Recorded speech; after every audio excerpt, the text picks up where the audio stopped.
Subscribe to Mantold for more stories. Now, let's begin this one. She placed the divorce papers right in front of me. Right when I was picking up a piece of chicken for our son. In a split second, everything just stopped. The clink of the spoon on the bowl, my boy's giggles, even the smell of hot chicken stew.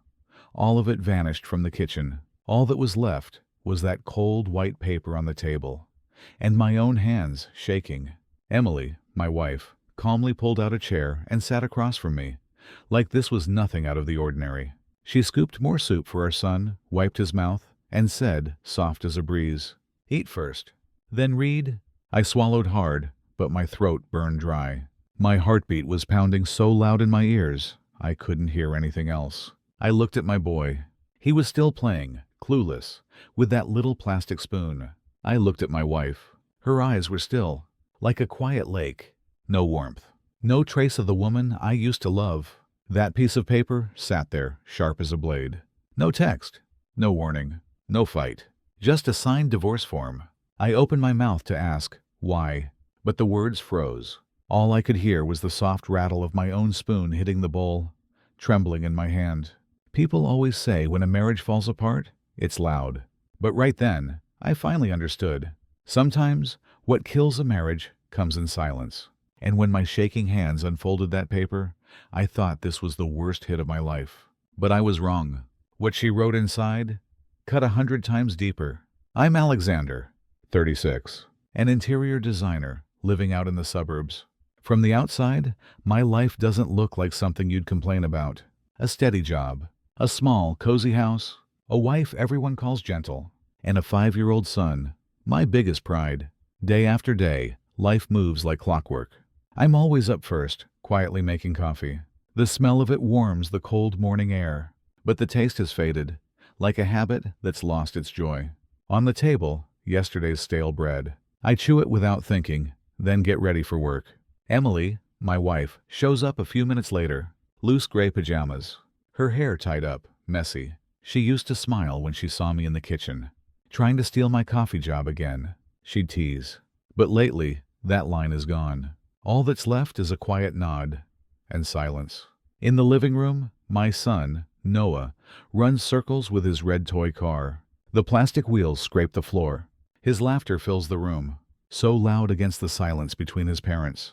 There was a time when this house was full of music and voices. I still remember the day we painted the living room wall together.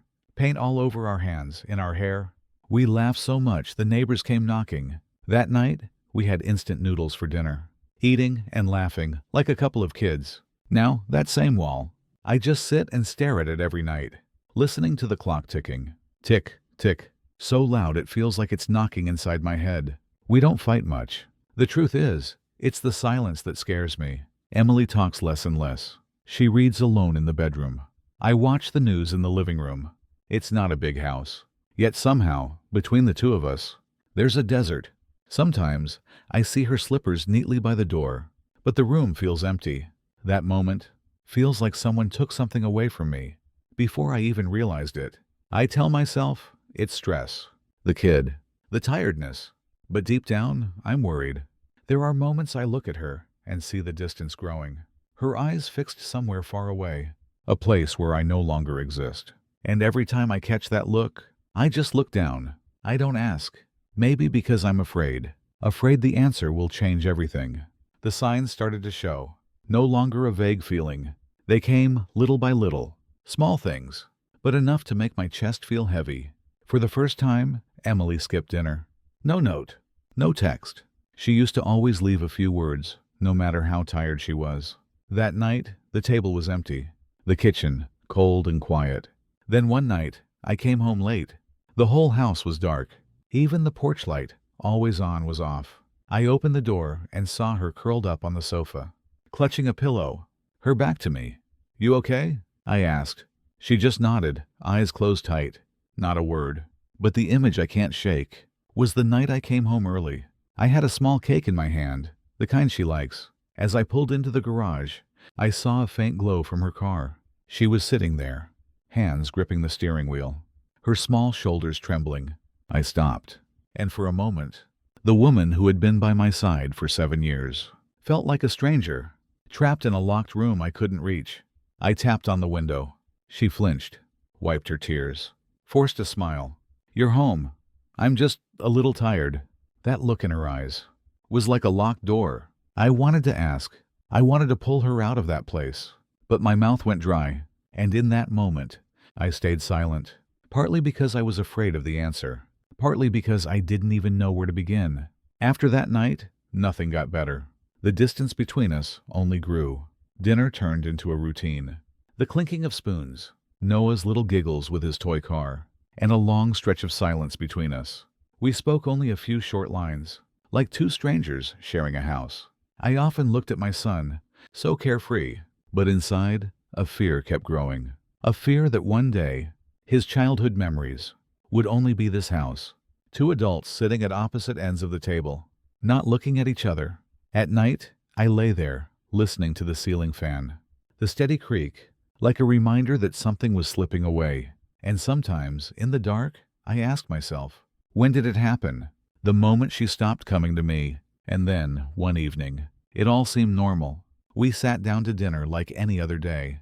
But only a few minutes later, nothing was the same anymore. That evening started like any other. A small table, the three of us, only the soft clink of spoons. Noah was busy with his red toy car, giggling every time it rolled off the table and hit the floor. And me, staring across at her. Emily kept her head down, picking at her food like it was just another chore. I took a slow breath. This time, I didn't want to let dinner slip by in silence. "You seem tired," I said, quiet, careful. "Talk to me, please." She paused for just a beat, then said, barely above a whisper, "I'm fine." That answer sank in my chest, but I didn't stop. "I'm afraid I've done something to hurt you. If I did, tell me. I want to understand." She didn't look at me. Her eyes stayed on Noah, a forced smile for him, then back to her plate. And in that moment I knew there was a gap between us so deep, my words couldn't cross. Dinner ended in heavy silence. Noah ran off to his room, leaving just the two of us. I knew if I didn't speak now, I might never get another chance. "Emily," I said, my voice rough, "if we keep going like this, where are we headed?" The soft sound of her spoon on the table, cut sharper than a knife. "And what's the point of that question? I don't know what else to do. I can feel you slipping away, but I don't know how to pull you back. Tell me what I did wrong." This time, she looked at me, and in her tired eyes, it felt like someone had turned off all the lights inside. "Have you ever once thought about how I feel?" That question cut through me, slow and deep. "Of course I have. I always—" "No, Alexander." Her voice was soft, but cold. "You only see what you want to see.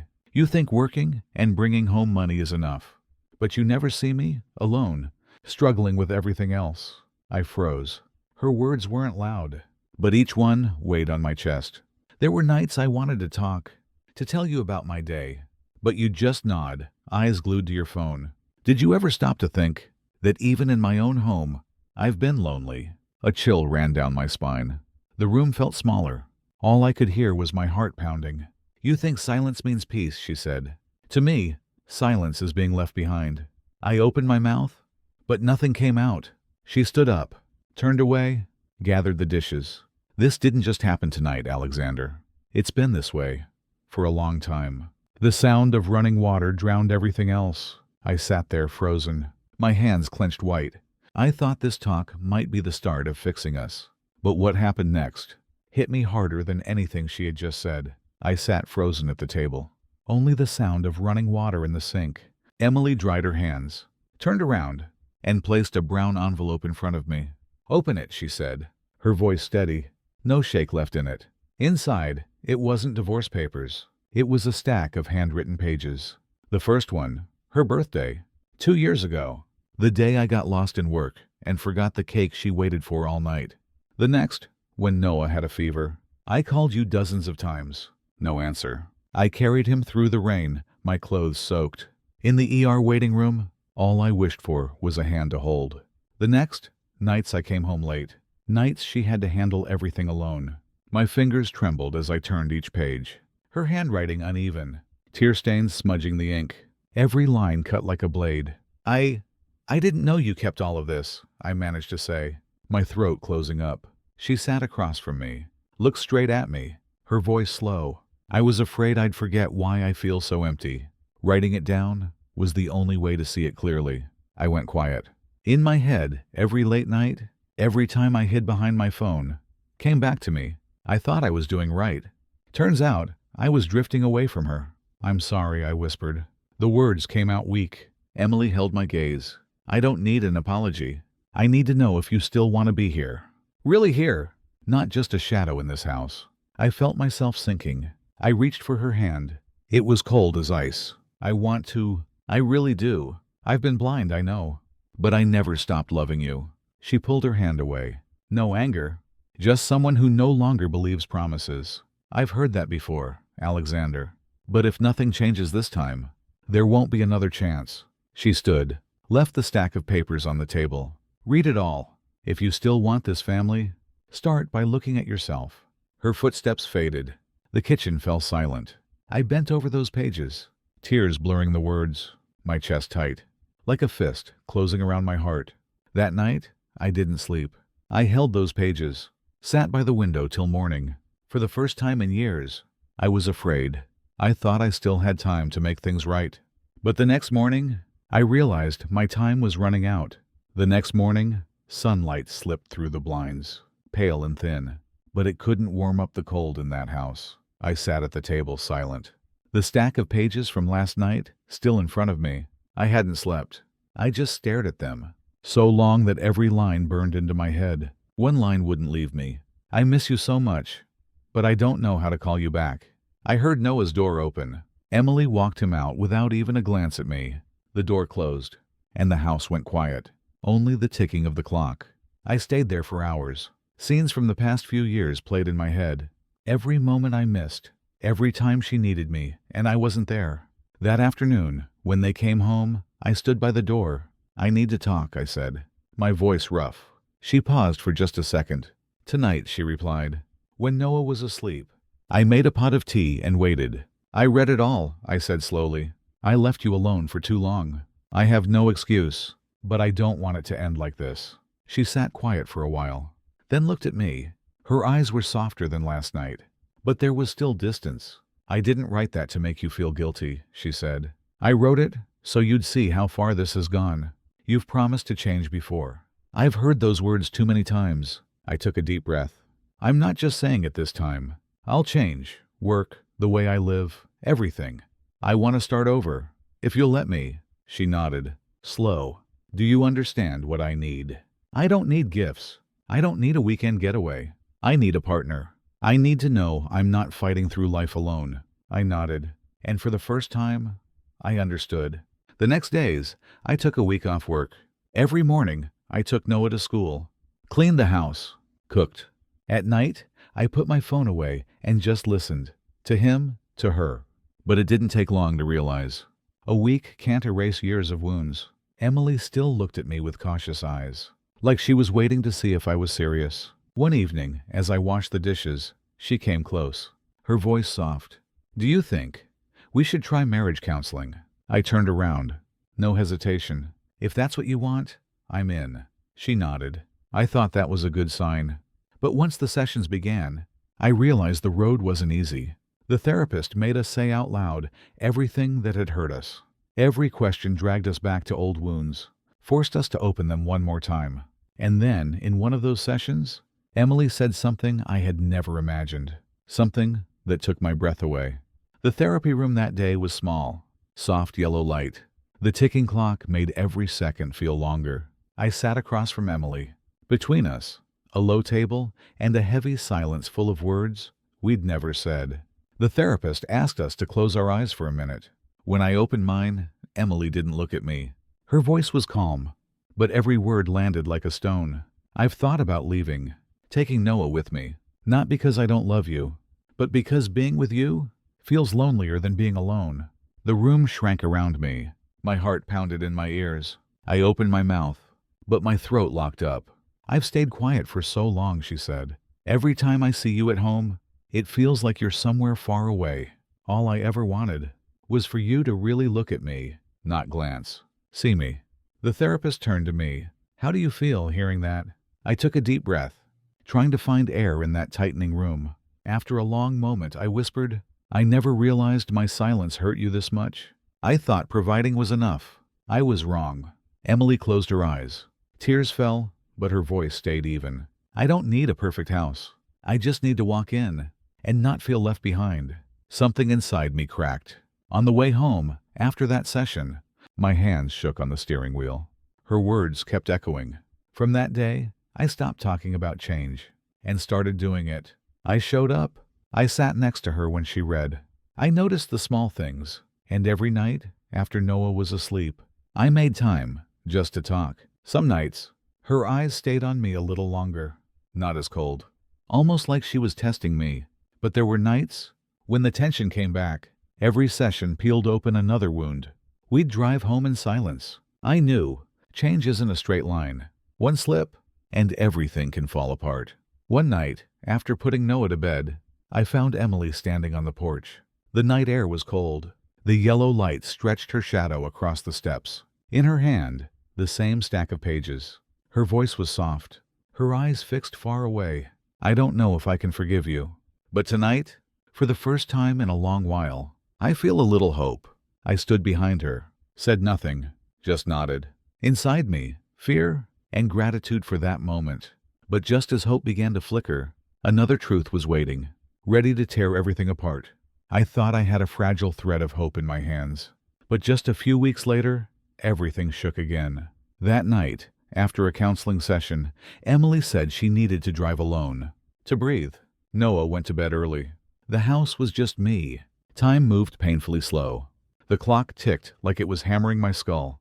1 hour, then 2. I texted. No reply. I called. It just rang and rang. My whole body was tight, stretched thin, ready to snap. Close to midnight, the door opened. Emily walked in, her face calm, but her eyes red. I stood up. The question caught in my throat. She hung up her coat and only said, "Tomorrow, after therapy, I'll take you somewhere. You need to see it with your own eyes." I nodded. That night, I lay awake, listening to my own heart race. The next day, after therapy, she drove. The air inside the car was heavy. We didn't say a word. My palms were damp on my knees, watching the world slide past the window. Finally, we stopped in front of a small cafe. Inside, she pointed to a table by the window. "Do you know why I sit here alone so often?" I shook my head. "Because at least here, I can see people passing by. At home, sometimes I feel like I disappear. I've sat here so many nights, wondering if you'd ever notice." My throat tightened. She went on. "One night, here, I met a stranger. We only talked for a few minutes. Just a few words. But that's when I realized how starved I was, just for someone willing to listen." I sat there frozen, my hands locked together. He didn't do anything. He just sat there and listened. And in that moment, I knew, if I don't find a way to talk to you, if I stop holding on, one day I'll fall right out of this marriage. She looked straight at me. "I didn't cheat on you, Alexander. But do you get it?" I was standing on the edge, my chest clenched. And right then I knew, one more step, and everything would be gone. I sat still. The music in the cafe faded into the background. All I could hear was Emily's words ringing in my head. "Everything you just said."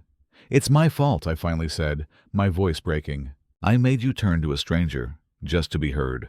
My fingers gripped the edge of the chair, trembling so much the glass of water beside me shook. Emily shook her head slowly. "It's not to make you feel guilty.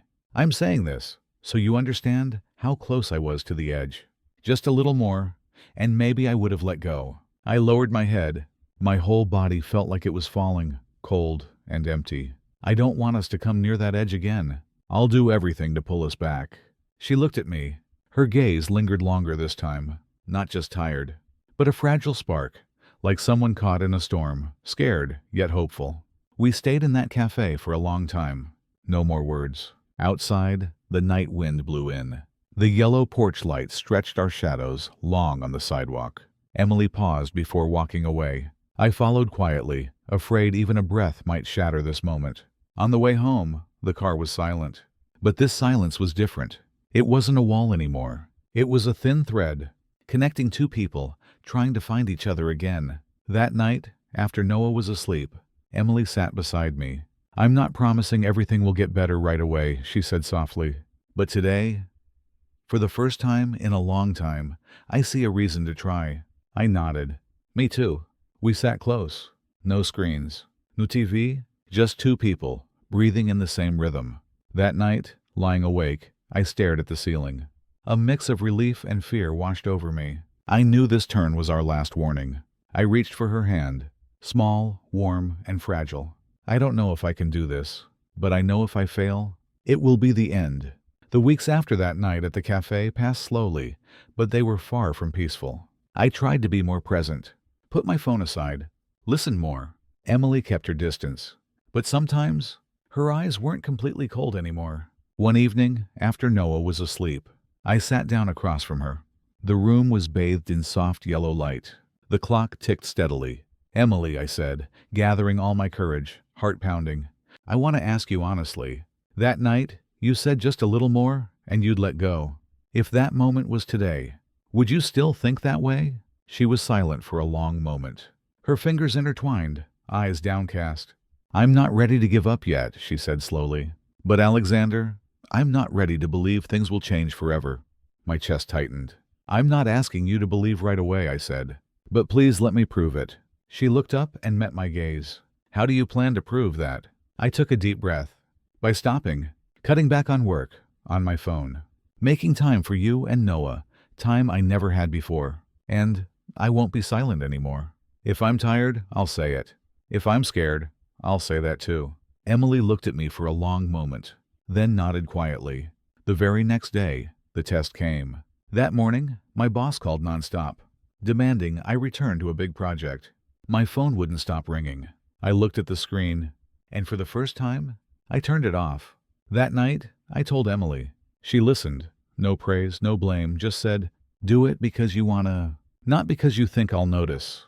Her words hit me hard. She needed steady change, not a one-time gesture.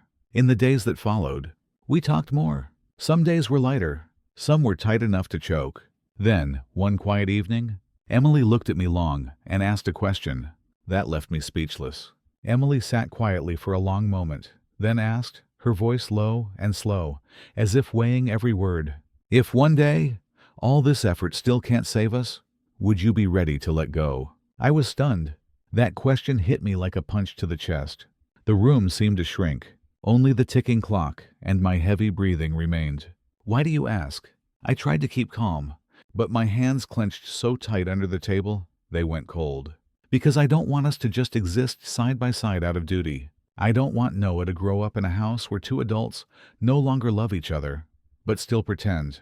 I bowed my head. Every word cut right through my deepest fears. I don't want to let go, I whispered. But I understand. Love can't be forced. If the day comes when you're no longer happy, I won't hold you back with pain. But until then, I promise I'll fight with everything I have. Emily looked at me. This time, her eyes held more than exhaustion. There was a flicker of peace, like someone trying to believe they can still hold on. From that day, the atmosphere in the house changed. We started talking more, about things we always avoided. Dreams, fears, old scars. Some nights, the talks turned into fights, voices raised, tension thick. But I didn't walk away. I didn't hide behind silence. I learned to stand still, to hear everything she needed to say. One evening, after a long argument, Emily sat beside me and sighed. You've already started to change, but I need time to believe this change will last. Her words were both a challenge and a spark of hope. I sat there, watching her shadow in the yellow light, feeling tired and yet a small light flickering inside. For the first time in years, we were no longer standing apart in silence. But deep down, I knew the biggest challenge was still ahead. That fall, the city seemed to wear a new coat. Golden leaves blanketed the sidewalks. The wind twirled them, one by one, before they fell. One late afternoon, I stood in the yard, watching Noah run circles around the old tree. His laughter spread, clear and pure. Emily leaned against the porch, arms crossed, her eyes following our son, this time without that distant look. In that moment, I understood. Sometimes, happiness isn't in grand things. It's in standing beside each other and truly seeing one another. We didn't go back to how things were. There really was no back. After the storms, we learned to live slower. Mornings, I took Noah to school. Evenings, we ate dinner together, talked, listened to him share his little world. These simple things were what brought us closer again. Sometimes, I still caught doubt in Emily's eyes. I knew trust can't be rebuilt overnight. It's a journey made of small, steady steps. One night, after Noah was asleep, Emily softly asked, "Have you ever thought, what if we'd seen this sooner?" I was quiet for a moment, then nodded. Yes. But if we hadn't gone through those bad days, I wouldn't know what really matters.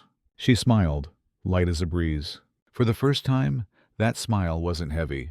I realized then, a marriage isn't saved by grand gestures. It's saved by the little things repeated every day. A look, a nod, a night without screens, just sitting close. That night, I stepped onto the porch. The air was crisp, the scent of dry leaves in the breeze. Emily stood beside me, silent. I reached out my hand. She hesitated a moment, then placed her hand in mine. Her hand felt cold at first, then warmed slowly. I felt a faint tremble, from her, and from myself. I said nothing. No promises needed. In that moment, I understood. Happiness isn't about keeping things perfect. It's about patiently picking up the pieces, together. I squeezed her hand gently, looked up at the autumn sky, and for the first time in a long time, I felt peace.